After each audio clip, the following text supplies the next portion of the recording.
इज्तिमा मायूसी को खत्म करके उम्मीद के चिराग रोशन करने के लिए यहाँ जमा हुआ है। सिंध के तमाम मजलूमों का दौर शुरू होने वाला है। मैं आपको इस बात की जमानत देता हूँ।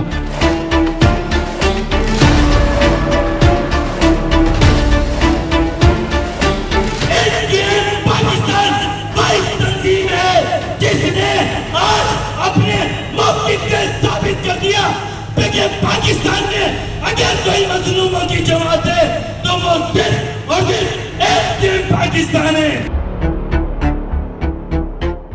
जी MQM हैदराबाद की जानिब से, MQM पाकिस्तान की जानिब से हैदराबाद में महंगाई के ख़िलाफ़ रैली जारी और सारी है। आप देख रहे हैं कि फ़ारूक सत्तार हैं, उनके साथ साथ वसीम भाई हैं, उनके साथ साथ हमारे हैदराबाद के नुमाइंदे वसीम भाई है। रैली का हेड ये सेंटवरम इंचर था और टेल जो है हमारा, और वहीं पे सारे मरकजी क़यादत। चाह रहा हूँ कि आपकी बात जल्दी से चली जाए लोगों। देखिए बनने का मकसद यही है कि हेस्को की और जो पाकिस्तान में जितने भी टैक्सेस लग रहे हैं, महंगाई का तूफान है, उसके ऊपर मरकजी क़यादीन वहीं कोहिनूर चौक पे बात करेंगे। ठीक है, मीडिया से बात करेंगे कोहिनूर चौक पे, और हम चाहते हैं कि ये आवाज़ जल्द से जल्द एशियन न्यूज़ के प्लेटफॉर्म से पूरे पाकिस्तान तक जाए।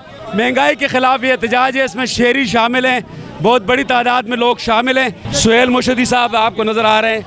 पहली कायदे इसमें इख्तलाफ सिंध से जो सिंध असेंबली में बनी है वो भी यहाँ पे साथ हैं। महंगाई जो है वो उरूज बम है, वो है जो हम सब पर गिरा हुआ है, चाहे मिडिल क्लास हो चाहे गरीब क्लास हो, हर एक इस अंदर चक्की में पीस रहा है।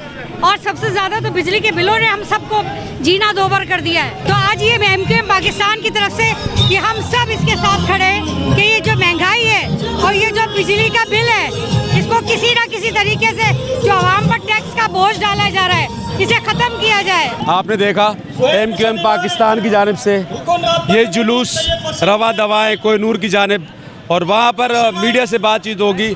एशियन न्यूज़ ने जो बातचीत की है उसमें अब तक जो रहनुमाओं ने मुझसे बातचीत की उसमें ये कहा कि ये जो हड़ताल है या ये जो एहतजाज किया जा रहा है, ये एहतजाज सिर्फ़ और सिर्फ महंगाई के ख़िलाफ़ किया जा रहा है। जो गैस, बिजली, पेट्रोल, खाने पीने की अशिया, महंगाई के ख़िलाफ़ ये एहतजाज है, जिससे फ़ारूक सत्तार और दीगर मरकज़ी रहनुमा मौजूद हैं। कैमरामैन अली राजपूत के साथ फयाज़ अवान, एशियन न्यूज़, हैदराबाद।